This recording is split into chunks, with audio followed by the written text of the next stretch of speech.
Good morning everyone. आज के lecture fundamental rights में आपका स्वागत है। और हम फंडामेंटल राइट्स के बारे में आज पूरी तरह से डिटेल्स में जानेंगे। और मुझे उम्मीद है कि ये लेक्चर सुनने के बाद आपको दूसरा लेक्चर सुनने की ज़रूरत न पड़ेगी।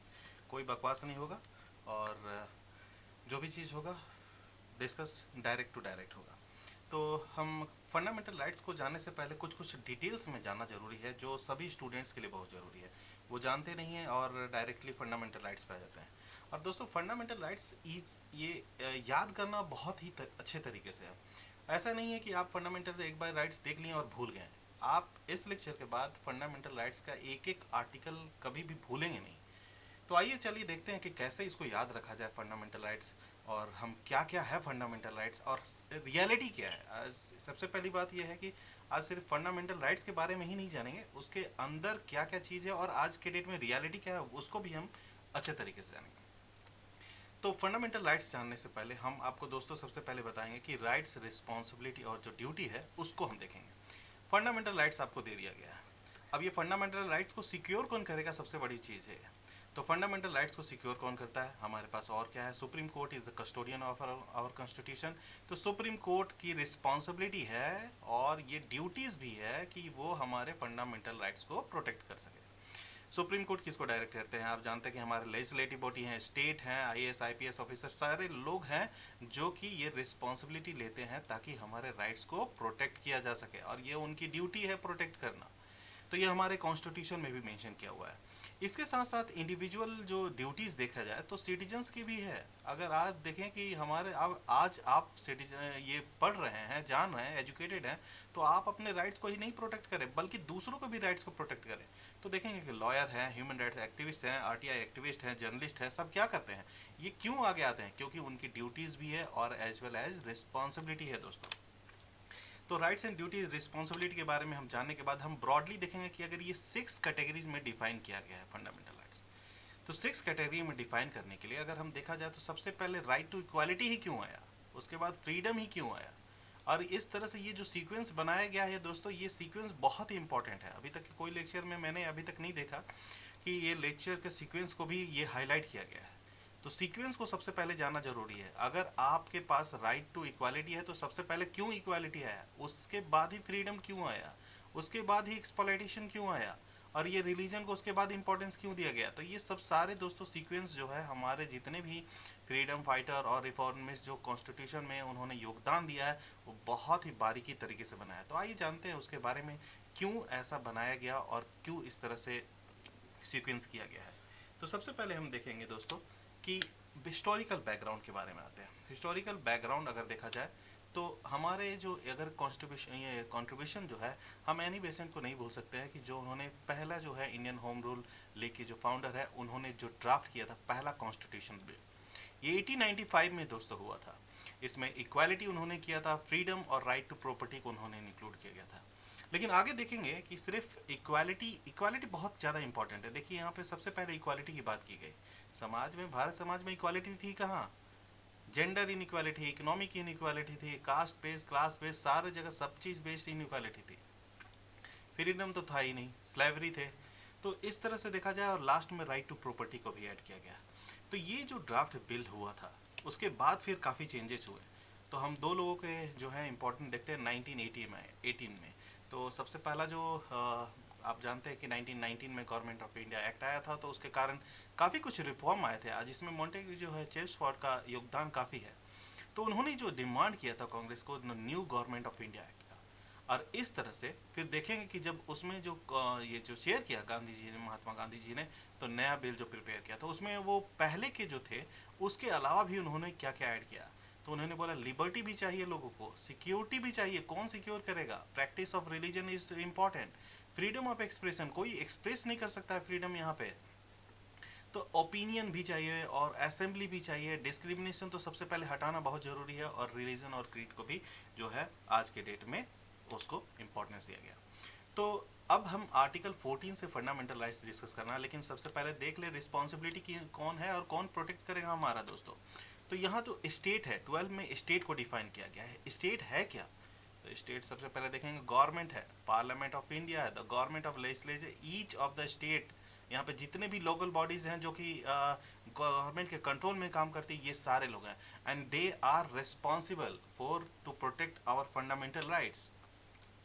अब आर्टिकल 13 में उन्होंने एक और चीज़ बहुत क्लियर किया कि स्टेट कोई भी राइट्स को बना नहीं सकता है। State can not make any laws. State का काम प्रोटेक्शन करना है दोस्तों, और ना ही उनको जो है, तो यहाँ देखेंगे state will never make any laws which affect fundamental rights. अब ब्रॉडर कैटेगरी में हम देख रहे हैं दोस्तों कि ये जो सारे सारे कैसे सीक्वेंस आए, तो हम आपको बताते हैं। सपोज आप जो हैं आप कोई भी इंडिविजुअल है, अगर आप अपार्टमेंट में जाते हैं या कोई गांव में जाते हैं या कहीं भी सोसाइटी में जाते हैं, क्लास में ही जाते हैं मान के चलिए, अगर आप कहीं दूसरे स्टेट से आए हैं दोस्तों, तो सबसे पहले क्या चीज़ है, आपको उस समाज में एक स्थान की ज़रूरत है। यहाँ पे जितना इनइक्वालिटी है उसमें समाज में कोई स्थान दूसरे को देना ही नहीं चाहता है। तो अगर समाज में अगर स्थान को अगर हमको देखा जाए, तो सबसे पहले आपको इक्वल ट्रीटमेंट की ज़रूरत है। अगर इक्वल ट्रीटमेंट नहीं मिल पा रहा है तो मतलब आपको दूसरी चीज़ कोई मिलेगा ही नहीं। तो सबसे पहले अगर बहुत ज़्यादा इंपॉर्टेंट है तो वो राइट टू इक्वालिटी है, यानी कि सबसे पहले आपको एक इक्वालिटी बिफोर द लॉ मिलना चाहिए। इक्वल ट्रीटमेंट मिलेगा तब तो आपके पास फ्रीडम होगी कि आप जो कुछ भी बोल सकते हैं, आप अपने शेयर को एक्सप्रेस कर सकते हैं, थॉट को एक्सप्रेस कर सकते हैं, बोल सकते हैं, फ्रीडम ऑफ स्पीच। इसीलिए इक्वालिटी के बाद फ्रीडम, राइट टू फ्रीडम को ऐड किया गया। जब आप में बोलने की शक्ति आ जाएगी, जब आप सक्षम है बोलने के लिए, तब आप अपने अधिकार के लिए लड़ सकते हैं। यानी कि जब अपने अधिकार के लिए लड़ सकते हैं तभी आप दूसरे के अधिकार के लिए लड़ सकते हैं। तो राइट्स अगेंस्ट एक्सप्लॉयटेशन, यहाँ पे आपकी सिर्फ बात नहीं है कि सिर्फ आप अपने राइट्स के लिए लड़ें। यहाँ पे देखा जाएगा तो राइट आर्टिकल जो 23-24 में यहाँ चाइल्ड लेबर और ये जो ट्रैफिकिंग से रिलेटेड की बात है, तो किस लिए child is the most vulnerable group in our society. हमारे सबसे वल्नरेबल ग्रुप जो है वो चाइल्ड है। कौन लड़ेगा उनके लिए? चाइल्ड नहीं लड़ सकते अपने लिए। तो चाइल्ड के लिए लड़ने के लिए आपको खड़ना पड़ेगा, इसलिए राइट अगेंस्ट एक्सप्लॉयटेशन है। उसके बाद देखा जाए अगर सबको चीज़ मिल जाता है तो यहाँ पर फ्रीडम ऑफ रिलीजन के लिए हम देखेंगे 1905 से जो बंगाल का विभाजन हुआ, उसके बाद से एक सोसाइटी में जो कॉम्युनल कॉन्फ्लिक्ट जैसा इन्वायरमेंट किया गया, तो वो समाज के यूनिटी इंटीग्रिटी के, हमारे इंडिया के यूनिटी इंटीग्रिटी के लिए बहुत ज़्यादा खतरा था। अगर रिलीजन को ही नहीं इंपॉर्टेंट देंगे, रिलीजन ही नहीं इंपॉर्टेंट होगा। और सबसे बड़ी इंडिया की खास बात यह है कि यहाँ डाइवर्सिटी है। यहाँ रिलीजन जो है, हिंदू है, मुस्लिम है, सिख है, क्रिश्चियन है, और देखा जाए तो बौद्ध धर्म, जैनिज्म, बहुत सारे यहाँ पे रिलीजन है जो सब लोग एक ही जगह रहते हैं। हर कोई तो पार्टीशन के बाद नहीं चला गया, लेकिन जो पार्टीशन के बाद यहाँ है उनके राइट्स को कौन देखेगा, उनके राइट्स को कौन प्रोटेक्ट करेगा? तो फ्रीडम ऑफ रिलीजन को दिया गया। अब यहाँ पर रिलीजन को हम फ्रीडम दे करके सिर्फ नहीं बता सकते हैं। अब यहाँ पे देखिए अपोजिट डायरेक्शन में जा रहे हैं। ऊपर की देखें, रिलीजन मिला, यानी कि अब रिलीजन कैसे रहेगा, उनके कल्चरल नॉर्म्स जो है, प्रैक्टिसेस, बिलीफ, उन सबको भी प्रोटेक्ट करना बहुत ज़रूरी है। तभी तो वो अपनी आइडेंटिटी बना पाएंगे। अगर अपनी आइडेंटिटी ही नहीं बना पा रहे हैं तो फ्रीडम किस काम का है? तो कल्चरल एंड एजुकेशनल राइट्स दिया गया। और कल्चरल एजुकेशनल राइट्स के बाद जो है एनी पेशेंट का जो राइट टू प्रॉपर्टी है उसको रिमूव कर दिया गया। ये रिमूव क्यों कर दिया गया हम लोग लेक्चर में आगे जानेंगे। और जो बाबा साहब भीमराव अम्बेडकर ने जो आर्टिकल 32 को बताया, सबसे इम्पॉर्टेंट जो है ये हमारा बोर्ड में करके रखा हुआ, आप देख रहे हैं कि right to constitution remedies means जो है heart and soul of our constitution. अब heart and soul of our constitution क्यों कहा गया आर्टिकल 32 को? जानते हैं कि यहाँ पे लोग कोई भी खड़ा नहीं होंगे, तो खड़ा कौन होगा? खड़ा होगा सिर्फ कॉन्स्टिट्यूशन, और को जो प्रोटेक्ट करता है सुप्रीम कोर्ट। तो सुप्रीम कोर्ट ही को आगे आना पड़ेगा और वो सभी अथॉरिटी को ऑर्डर देंगे कि आपका जो ड्यूटी है, रिस्पॉन्सिबिलिटी है, उसको आप निभाइए।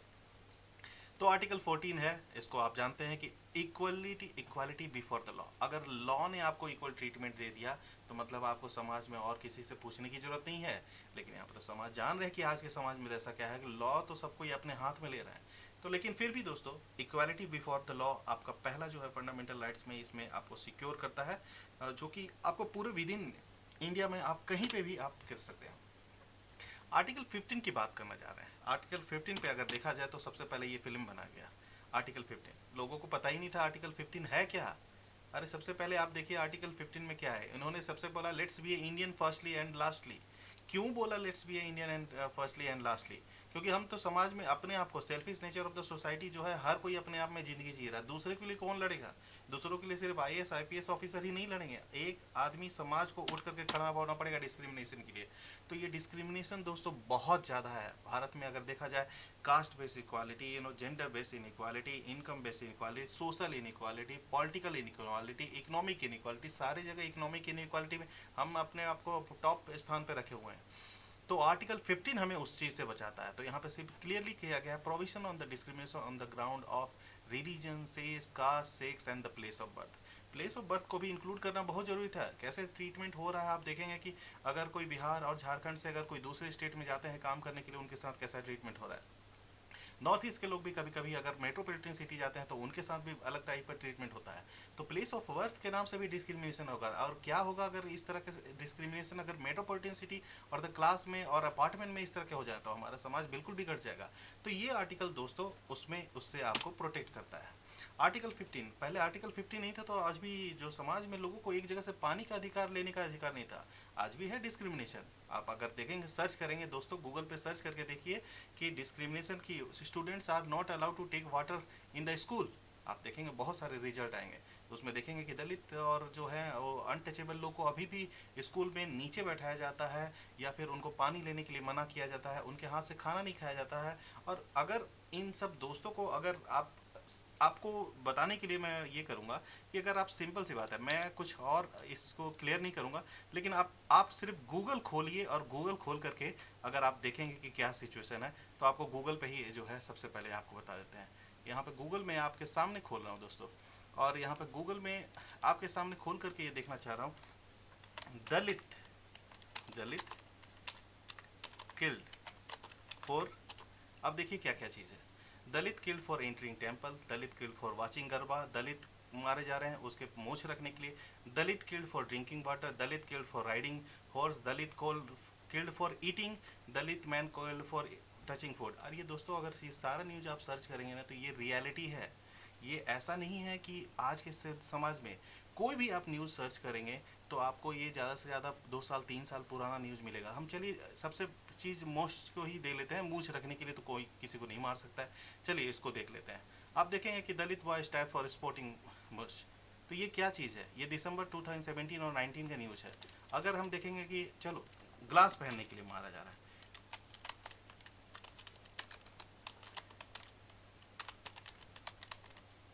वेयरिंग सन ग्लासेस, अगर आप देखेंगे कि तमिलनाडु में assaulted for wearing sunglasses, यहाँ पे देखेंगे कि after he was assaulted wearing sunglasses. तो यहाँ पे इस तरह के है बहुत सारे चीज़, डिस्क्रिमिनेशन आज के देश है दोस्तों। इसी के कारण आर्टिकल 15 जो है हमें उन सब से प्रोटेक्ट करता है। आर्टिकल 16 की बात करते हैं ना। अब आर्टिकल 16 है कि आपको एक इक्वालिटी प्रोवाइड कर रहा है। ये इक्वालिटी क्यों? यहाँ पे जो है पब्लिक एम्प्लॉयमेंट। अब ऐसा नहीं है कि आप बिहार और झारखंड से हैं तो सिर्फ बिहार झारखंड में ही काम करेंगे, दिल्ली में भी जा सकते हैं। जहां आपको पूरे ऑल ओवर इंडिया में जहां भी अच्छी अपॉर्चुनिटी मिलेगी वहां पे आप जा करके जॉब कर सकते हैं। चाहे आपको कोई भी चीज़ हो, चाहे आप डिसेबल पर्सन हो, ओल्डर एज हो, वीमेन हो, एनी रिलीजन हो, आपके साथ कोई डिस्क्रिमिनेशन नहीं होगा। क्यों? क्योंकि आपको फंडामेंटल राइट्स, इक्वल अपॉर्चुनिटी जो प्रोवाइड किया गया है एम्प्लॉयमेंट में। चलिए आइए दोस्तों देखते हैं आर्टिकल 17 जो है, अबोलिशन ऑफ अनटचेबिलिटी जो है। हमने अनटचेबिलिटी ऑफेंस एक्ट 1955 में बनाया, उसको और भी स्ट्रिक्ट किया 17 में। हम स्पेशली आर्टिकल 17 जो है उसको डेडिकेटेड किया। अनटचेबिलिटी रिमूव हो गया? नहीं। अनटचेबिलिटी जो मैंने आपको सर्च किया जो पहले अभी स्लाइड में, वो सब क्या है दोस्तों? वो सब अनटचेबिलिटी है। और अनटचेबिलिटी समाज में कब तक सर्वाइव करेगी? जब तक एजुकेटेड लोग जो है पॉलिटिक्स में नहीं आ पाएंगे। हमारे तो अगर एजुकेटेड लोग पॉलिटिक्स में है कहाँ दोस्तों? सबसे पहली बात, अगर फिर से आपको तो मुझे लगता है बार बार डिस्कार्ड करना पड़ेगा, गूगल जो है, चलिए गूगल बाबा के पास फिर से जाते हैं और देखते हैं कि जो है politician from criminal background in India.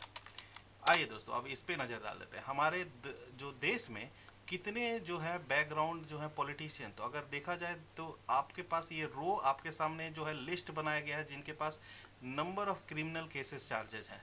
ये देखिए लिस्ट, हम लेकिन हम लिस्ट देखते कहाँ हैं, हम तो वोट देते हैं। और ऐसा है कि कुछ कुछ लोगों के अगेंस्ट में देखिए 24 केसेस हैं, यहाँ पे 14 केसेस हैं, और इस तरह से अगर इतने सारे केसेस है, 12 केसेस जो हैं, और इसमें बहुत सारे 204 केसेस कांग्रेस जो है यहाँ आईएनसी कांग्रेस जो है, यानी कि ये सब सारे केसेस हैं। अब यहाँ पे देखा जाए तो 30 to 40% जो हमारे जो पॉलिटिशियन वो तो क्रिमिनल हैं जिनको वोट दे रहे हैं, और हमारे पास कोई ऑप्शन ही कहाँ बचा है। तो दोस्तों अगर फिर अगले आर्टिकल में जाएंगे, आर्टिकल 18। आर्टिकल 18 जो है वो क्लियर करता है एबोलिशन ऑफ टाइटल, यानी कि abolition of title, state title नहीं दे सकता है। और आपको अगर कोई टाइटल फॉरेन कंट्री से मिल रहा है तो आपको प्रेसिडेंट से परमिशन लेना पड़ता है, ऐसे ही नहीं जा सकते। नोबेल पीस प्राइज, मैग्सेसे जो है कुछ भी अगर प्राइज मिल रहा है तो आपको जो है प्रेसिडेंट्स को इन्फॉर्म करना पड़ता है ताकि हम जाके ले लें। ऐसा कोई भी जो राइट्स आपको अवार्ड ना मिले जो कि हमारे कंट्री के यूनिटी और इंटीग्रिटी के अगेंस्ट में चला जाए। इसीलिए एबोलिशन ऑफ टाइटल में आर्टिकल 18 कहता है no title not being military और academic distinction shall be conferred by the state, state दे ही नहीं सकता है। और no citizens of India shall accept any title from the any foreign state, हम नहीं एक्सेप्ट कर सकते हैं। आर्टिकल राइट टू इक्वालिटी खत्म हो चुका है दोस्तों। अब आ रहे हैं हम फ्रीडम। तो फ्रीडम देखिए, जो फ्रीडम्स जो है अब कैसे इंपॉर्टेंट है। तो फ्रीडम, आपको फ्रीडम है इसका मतलब है क्या। तो सबसे पहले चीज़ है कि आप फ्रीडम है तो आपको उसका यूज करना है। अगर आप बोलेंगे ही नहीं तो आपकी कोई आइडेंटिटी नहीं है, आप अपने आप को एक्सप्रेस नहीं कर सकें। एक्सप्रेस ऐसा नहीं है दोस्तों कि सिर्फ आपको समाज में आके एक्सप्रेस करना है, एक्सप्रेस करना है आपको अपने क्लास में, अपने जा कर के अपने फादर के सामने, अपने सोसाइटी के सामने। एक्सप्रेशन, आप क्या समझते हैं, आपकी क्या इंपॉर्टेंट है, अगर आप नहीं एक्सप्रेस कर पा रहे हैं तो फ्रीडम का वायलेशन हो रहा है आपके साथ। यहाँ असेंबली है पीसफुली विदाउट आर्म्स, यानी कि आपको पूरा गैदर होने का हक है। अगर आपको लगता है कि सरकार आपके साथ कुछ अन्याय कर रही है या आपका स्टेट कुछ अन्याय कर रहा है या कोई भी चीज़ है तो आप पीसफुली जो है गैदर कर सकते हैं और आप प्रोटेस्ट करके अपनी डिमांड को रख सकते हैं। ये आपको फंडामेंटल राइट्स में मिला हुआ है।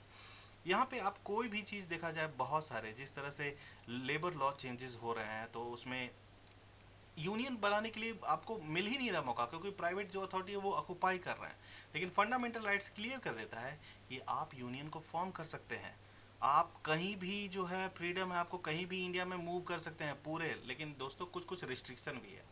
अब arm force special power act लगा हुआ है नॉर्थ ईस्ट में, तो आसाम तक तो जा सकते हैं, आसाम के आगे आपको जाने के लिए परमिशन नहीं है। टूरिज्म पर्पज से अगर आपको जाना है तो नागालैंड हाउस, असम हाउस के बाद जो अरुणाचल प्रदेश हाउस ये दिल्ली में है, उनको जाकर के आपको बताना पड़ता है कि हम टूरिज्म के लिए जा रहे हैं, तो परमिशन लेकर के आपको जाना पड़ता है। ऐसे आप नहीं जा सकते हैं, आपको रोक दिया जाएगा। अनटिल अनलेस कोई सिटीजन आपको नहीं जानता है उस रीजन में तो आप नहीं जा सकते हैं जहाँ पर arm force special power act लगा हुआ है। पहले ये जम्मू एंड कश्मीर में भी था कुछ कुछ एरिया में।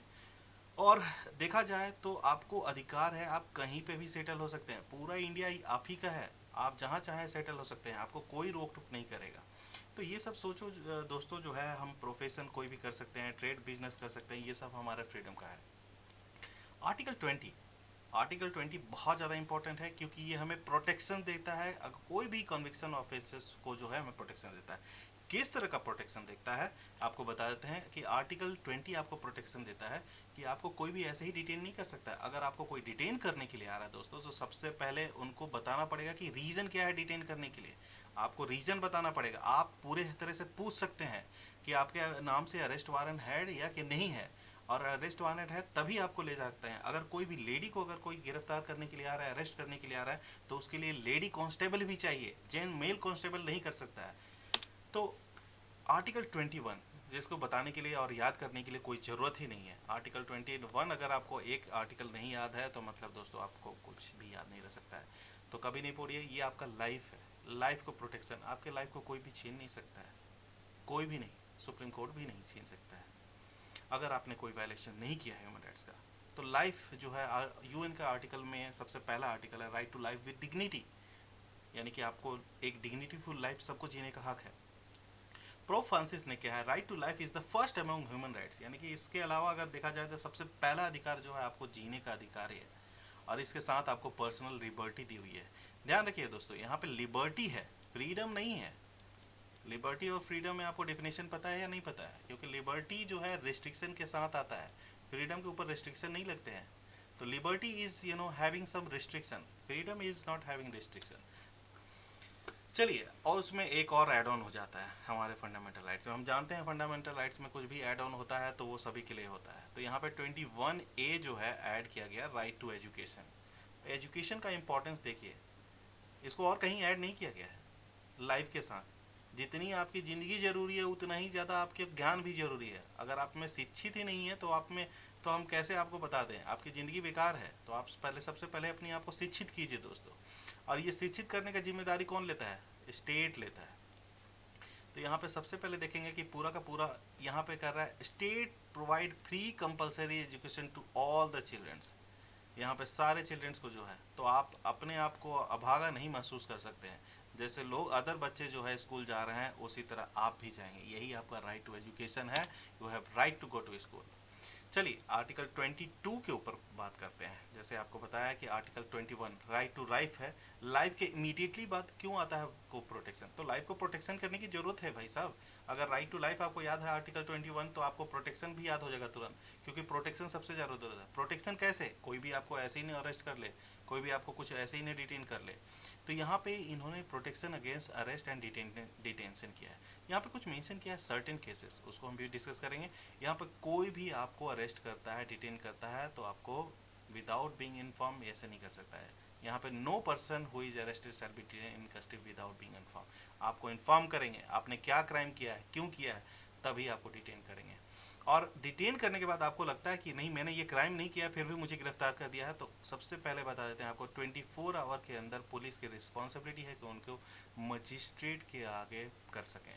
24 आवर पार हो जाता है, अगर नहीं करते हैं तो सबसे पहले अगर आपको डिटेन कर रहा है तो आप देख लीजिएगा कि आपको रजिस्टर में नोट डाउन किया गया है कि नहीं आपका अरेस्ट को। तो ये भी कंफर्म करना पड़ेगा, क्योंकि 24 आवर का अल्टीमेटम जो है वो पुलिस को एनी हाउ करना ही है। चलिए अब सर्टेन केसेस की बात कर सकते हैं।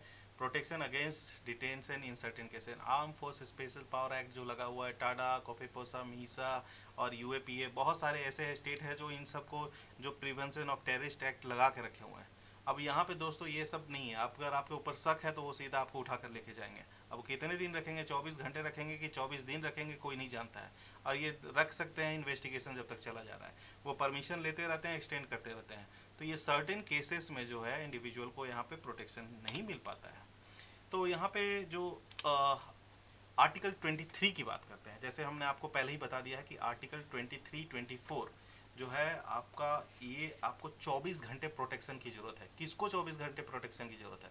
अरे बच्चे को प्रोटेक्शन की ज़रूरत है। औरतें जो हैं गर्ल चाइल्ड हैं, उनको प्रोटेक्शन की ज़रूरत है। क्यों है? तो अगर आपको याद पड़ जाएगा तो यहाँ 23, 24 याद रखिए कि 23, 24 जो है हम उसको आवर से ही कर लेते हैं। 24 आवर जिनको प्रोटेक्शन की ज़रूरत है। अगर लाइफ की बात कर रहे थे, प्रोटेक्शन पे आए तो फिर से प्रोटेक्शन को ही रिपीट कर रहे हैं। यहाँ पे कर रहे हैं कि आर्टिकल 23 जो है provision of trafficking human being and force labour. यहाँ पे आप जानते हैं कि इंडिया में क्या हो रहा है दोस्तों? यहाँ पे हर 8 मिनट में एक चाइल्ड जो है गायब हो जा रहा है। कहाँ जा रहा है किसी को कुछ पता नहीं है, और ये हो रहा है, सच्चाई है। तो अब समाज में कौन आएगा बच्चों को अधिकार करके? बच्चे तो अपने अधिकार के लिए फाइट नहीं कर सकते है ना। और जानते हैं कि बच्चे अपनी डिमांड नहीं कर सकते हैं, बच्चे के ऊपर एक्सप्लॉयटेशन किया जाता है। और यहाँ पे देखा जाए तो बहुत ज़्यादा मिसिंग है। और हम कहीं और नहीं जा रहे हैं, हम सिर्फ एनसीआरबी के डाटा को ले रहे हैं। जो ये 5 स्टेट को बताया गया कि सबसे ज़्यादा जो पूरे स्टेट हैं, जो कोलकाता है, आसाम है, उड़ीसा है, बिहार है, और यहाँ जो इधर हरियाणा ट्रैफिक किए जा रहे हैं। तो ये सब दोस्तों, ये सब जो है स्टेट देखा जाए पुअर है, जहाँ पे एजुकेशन रेट लो है। और यहाँ पे जो देखा जाए तो पुलिस की अवेयरनेस और जो है उतना एक्टिविटी नहीं है। देखा जाए 2016 में जो है 2,90,000, 2017 में 3,05,000, 2018 में यहाँ 3,47,000। अगर ये रेशियो से अगर बच्चे गायब हो रहे हैं मेल एंड फीमेल, तो हमारे लिए बहुत ही संकट में जो है कि क्या हो रहा है। तो यहाँ पे इसलिए ये जो है प्रोटेक्शन बहुत ज़रूरी है। अगर ये आर्टिकल 23 नहीं होगा तो प्रोविजन ऑफ ट्रैफिकिंग। लेकिन अब रियलिटी क्या है, ये रियलिटी भी जानना पड़ेगा। कोई भी दोस्तों, अगर अभी तो ऑनलाइन अगर लेक्चर चल रहा होता, लाइव चल रहा था, तो मैं आप ही से पूछता कि कोई भी एक स्टेट को डिफाइन कीजिए। तो हम स्टेट कोई भी चीज़ आपको, जैसे कुछ भी चीज़ है जो हम बोलेंगे कि स्टेट को डिफाइन कीजिए, तो जैसे गूगल पे हम जाते हैं, गूगल बाबा के पास बोलते हैं, जैसे ट्रैफिक देखो है, चाइल्ड रेस्क्यूड, चलिए कर्नाटका आ चुका है, कर्नाटका देख रहे हैं। ये 2021 की है जो है, और यहाँ 20 child rescue from the Bengaluru, यह 2021 का है। चलिए कर्नाटका को छोड़िए, केरल जो सर्च में आया था, केरला। यहाँ केरला में देखेंगे nearly 600 kids rescue from the Kerala, ये 2021 की न्यूज़ है। और कुछ भी आप सर्च कर लिए, वेस्ट बंगाल, दिल्ली जो है, दिल्ली सर्च कर देता है, हर जगह आप कहीं पे भी देखिए 45 चिल्ड्रन फोर्स टू बेग, यहाँ पे 17 चाइल्ड रेस्क्यू। आप कोई स्टेट कर ले दोस्तों, ये 8 मिनट में जो जो गायब हो रहा है ना, ये जो आप देखेंगे कि ये इससे कहीं ज़्यादा अमाउंट में लोग जो है गायब हो रहे हैं। ये तो खैर डिटेल है, बहुत सारे पुअर लोग तो रजिस्टर भी नहीं करते हैं। कहाँ जा रहे हैं ये सब गायब होकर के, ये जानना जरूरी है, तभी आप आर्टिकल 24 को याद रखेंगे। तो यहाँ पे जब गायब हो रहे हैं तो ये जा रहे हैं आपको provision of employment of children in factories, यानी कि सब फैक्ट्रीज में जा रहे हैं, बॉन्डेड लेबर हैं, चाइल्ड लेबर हैं। अगर आपको ये जानना बहुत ज़रूरी है कि ये सब सारे लोग जो हैं, ये सब इस जगह एरिया में हम जा रहे हैं, क्यों कर रहे हैं काम, क्यों रिकॉर्ड कर रहे हैं, क्योंकि एक अगर बच्चा अगर एम्प्लॉयड है दोस्तों, तो यानी कि एक यूथ अनएम्प्लॉयड है, हम भूल नहीं सकते हैं। तो यहाँ तक देखिए, क्योंकि ये सबसे कम सैलरी पे काम करने के लिए अपनी सैलरी को बढ़ाने के लिए कभी नहीं डिमांड कर सकते हैं, 12 से 24 घंटे काम कर सकते हैं, ये यूनियन नहीं बना सकते हैं। तो इसी के कारण जो है आपको सारे जगह चाइल्ड रिक्रूटमेंट हो रहा है। तो उससे बचाने के लिए प्रोविजंस की बात करते हैं। हालांकि दोस्तों फ्रीडम ऑफ रिलीजन की हम बात किए थे, तो फ्रीडम ऑफ रिलीजन बहुत इंपॉर्टेंट है। तो उसमें सबसे पहले आर्टिकल 25 जो फ्रीडम ऑफ कॉन्साइंस की बात करता है, और हर रिलीजन जो अपने रिलीजियस अफेयर्स को मैनेज कर सके, जो चाहे जैसा चाहे कर सकते हैं, मैरिज हो गया या फेस्टिवल्स हो गया, वो सेलिब्रेट करना चाहे जैसे चाहे वो मैनेज करें, उनको पूरा आज़ादी है आर्टिकल 26 के अंदर। यहाँ पे वो टैक्स भी पेमेंट करते हैं अपने रिलीजन को प्रमोट करने के लिए। हालांकि दोस्तों मैं आपको बताऊंगा कि प्रमोशन ऐसा नहीं है कि हम अपने प्रमोशन में कि दूसरे रिलीजन को पकड़ के उनका रिलीजन चेंज कर रहे हैं, ऐसा नहीं है। तो यहाँ पे सबसे पहले चीज़ प्रमोट आप अपने रिलीजन को ही कीजिए। तो यहाँ पे एक किया है, no religious instruction in the government educational institution, article 28। आप देखेंगे दोस्तों कि बहुत सारे जो है रिलीजियस इंस्ट्रक्शन नहीं दिए गए हैं। और उसी के बाद जो अगर हम देखा जाए कि आर्टिकल 29 है, अगर 1947 में हम बात करते हैं दोस्तों, तो 1947 में ऐसा हुआ था कि सारे जो मुस्लिम्स हैं और क्रिश्चियन हैं, सब लोग इधर उधर माइग्रेट नहीं किए थे, कुछ लोग इंडिया में ही रहे थे। अब जो इंडिया में रह गए, ऐसा सिचुएशन में उनकी प्रोटेक्शन कौन देगा, तो कॉन्स्टिट्यूशन ही उसको प्रोटेक्ट करेगा। इसलिए आर्टिकल 29 जो है वो उनको प्रोटेक्शन ऑफ इंटरेस्ट जो माइनॉरिटीज़ की करता है और माइनॉरिटी को प्रोटेक्ट करता है। तो आर्टिकल 29 जो है वो उसके आगे प्रोटेक्शन देता है। तो आप नहीं भूलिएगा 25, 26, 28, 29 यहाँ पे जो है हम माइनॉरिटीज़ की ही बात कर रहे हैं। रिलीजन के बाद, रिलीजन अगर बात करते हैं, फ्रीडम ऑफ रिलीजन के 4 आर्टिकल जो है, तो ये 5वां बन जाता है आर्टिकल 29। अब यहाँ पे बहुत सारे स्कूल्स कॉलेजेस हैं दोस्तों। अब देखेंगे कि मदरसा भी है और क्रिश्चियन मिशनरी स्कूल भी हैं, लेकिन ऐसा नहीं है कि सारे लोग सिर्फ क्रिश्चियन मिशनरी है तो क्रिश्चियन ही रहेंगे। क्राइस्ट यूनिवर्सिटी है, वहाँ पे हिंदू भी टीचर हैं और मुस्लिम भी टीचर हैं, बहुत सारे हैं, क्रिश्चियन भी टीचर हैं, सब तरह हैं। तो यहाँ पे कोई भी इम्पोजिशन नहीं होगा, यहाँ पे इस्टेब्लिश कर सकते हैं, एडमिनिस्ट्रेट कर सकते हैं अपने एजुकेशन को, लेकिन रेस्ट्रिक्शन नहीं कर सकते हैं। तो आर्टिकल 30 जो है उनको माइनॉरिटी को एक आज़ादी देती है कि वो अपने एस्टेब्लिश कर सकें। लेकिन यहाँ पे दोस्तों पहले बता दे रहे हैं, रिस्ट्रिक्शन नहीं कर सकते हैं। चलिए आर्टिकल 31, प्रॉपर्टी को रिमूव क्यों किया गया। तो रिमूव करने के पीछे हम आपको बहुत क्लियर ही बताते हैं कि रिमूव इसलिए किया गया दोस्तों कि जो सबसे पहले जो है कि यहाँ पे जितने भी डेवलपमेंट काम थे वो बहुत धीरे हो रहे थे, डेवलपमेंट हो नहीं रहा था, तो जिसके कारण जो है गवर्नमेंट लैंड ऑक्यूपाई नहीं कर पा रही थी। फ्लाईओवर बनानी थी, रोडवे बनाना था, हॉस्पिटल बना था, स्कूल्स बनाने थे और बहुत सारे कुछ बनाने थे, और उसके कारण जब लोग ज़मीन ही नहीं देंगे तो फिर बहुत मुश्किल है। इसीलिए आर्टिकल राइट टू प्रॉपर्टी को हटा दिया गया, ताकि स्टेट जो है डेवलपमेंट पर्पसेस के लिए मेट्रो बनाना है, कंस्ट्रक्शन करना है, तो कहाँ चलेंगे, जगह तो है ही नहीं, तो जगह कहाँ से लेंगे, लोगों से ही जगह लेंगे, फिर उनको कॉम्पनसेशन देते हैं, कॉम्पनसेशन देने के बाद फिर जो है सारा कुछ, इसीलिए राइट टू प्रॉपर्टी को हटा दिया गया फंडामेंटल राइट से, यानी कि आपसे अब ले लिया जा सकता है। चलिए अब आर्टिकल 32, अब heart and soul of our constitution हम इसको क्यों बोलते हैं, एक बात बताना चाहते हैं दोस्तों। लास्ट 28 डेज में सिर्फ एक ही सब्सक्राइबर ऐड हुआ है, अगर ये चलेगा तो फिर वीडियो भी बंद करना पड़ जाएगा। तो ऐड कीजिए सब्सक्राइबर, आप ही लोग प्रमोट करेंगे, इनकरेज करेंगे, तभी तो ये ऐसा वीडियो बनेगा, और आप ही के लिए मेहनत किया जा रहा है ताकि आपको आगे सफलता मिल सके। तो सब्सक्राइब कीजिए, शेयर कीजिए, प्रमोट कीजिए, अपने दोस्तों में कीजिए ताकि सब्सक्राइबर बढ़ सके। ऐसे 10-12 सब्सक्राइबर के साथ तो बहुत मुश्किल है। देखिए, चैनल नया है लेकिन जोश नया नहीं है, जोश बहुत पुराना है, जोश बहुत है। तो आपको सारा कुछ, हम सब कुछ एक एक लेक्चर को ऐसा समझाएंगे कि जैसे आपको हमेशा याद रहे। चलिए कंटिन्यू करते हैं लेक्चर। आर्टिकल जो है राइट टू कॉन्स्टिट्यूशनल रेमेडीज, बहुत ही important, heart and soul of our constitution. Baba Bhimrao Ambedkar ने इसको heart and soul of constitution कहा। क्यों कहा? क्योंकि जो है इन्फोर्स किया जा सके राइट्स। राइट्स तो दे दिए, अगर राइट्स को इन्फोर्स ही नहीं करेंगे तो उसका क्या फ़ायदा। यहाँ तो गरीब जो है वो बिना क्राइम के जेल में है और ट्रायल भी नहीं हो पा रहा है और उनका केस लड़ने के लिए कोई नहीं है। तो अगर सबको देखा जाए, जेल में आप जाएंगे छानबीन करने के लिए तो इतने सारे केसेस मिलेंगे जिनका ट्रायल भी नहीं हुआ है, तब उनके लिए कौन करेगा, गरीब है। तो इसीलिए जो है कॉन्स्टिट्यूशनल रेमेडी क्या करते हैं, अगर उनमें ये रिट का अपना यूज करते हैं ताकि ऑर्डर दे सकें। और हैवियस कार्पस हो गया, मैंडमस हो गया, प्रोविशियस क्यो वारंट हो गया, सर्टियरी हो गया, और ये सब जो है ये इन्फोर्समेंट के लिए सुप्रीम कोर्ट यूज करती है। और इस कंडीशन में कुछ कुछ केसेस ऐसे हो रहे हैं जो डिस्ट्रिक्ट कोर्ट में फंसे हुए हैं और वो उसमें कुछ हो ही नहीं रहा है। तो दोस्तों ये डिस्ट्रिक्ट कोर्ट से हाई कोर्ट में जा सकता है, हाई कोर्ट से सुप्रीम कोर्ट में जा सकता है। अगर ये फंडामेंटल राइट से रिलेटेड है तो ये कहीं से भी सुप्रीम कोर्ट इसको ले सकती है। आप देखते हैं नॉर्मल सा कैंडल लाइट प्रोटेस्ट होता है रेप के और हरासमेंट के अगेंस्ट में, तो सुप्रीम कोर्ट तुरंत एक्शन में आ जाता है। क्यों? क्योंकि सुप्रीम कोर्ट ही तो हमारा कस्टोडियन ऑफ कॉन्स्टिट्यूशन है और वही हमारे राइट्स को प्रोटेक्ट कर रहा है। तो दोस्तों ये आर्टिकल 32 तक तो हमारा फंडामेंटल राइट्स जो खत्म होता है। आर्टिकल 33 हम आपको जो बता देते हैं कि कुछ कुछ स्टेट में जो आर्म फोर्सेस हैं, टाटा पोटा जो लगा हुआ है, तो वहाँ पे वो डिसिप्लिन मेंटेन करने के लिए किया गया है। तो डिसिप्लिन मेंटेन करने के लिए इसलिए ज़रूरी नहीं है कि सारे राइट्स को वहाँ एंजॉय कर सके, कुछ कुछ राइट्स का जो है वो डिनाइड भी होता है, और ये सब सिर्फ डिसिप्लिन मेंटेन, पब्लिक ऑर्डर करने के लिए किया है।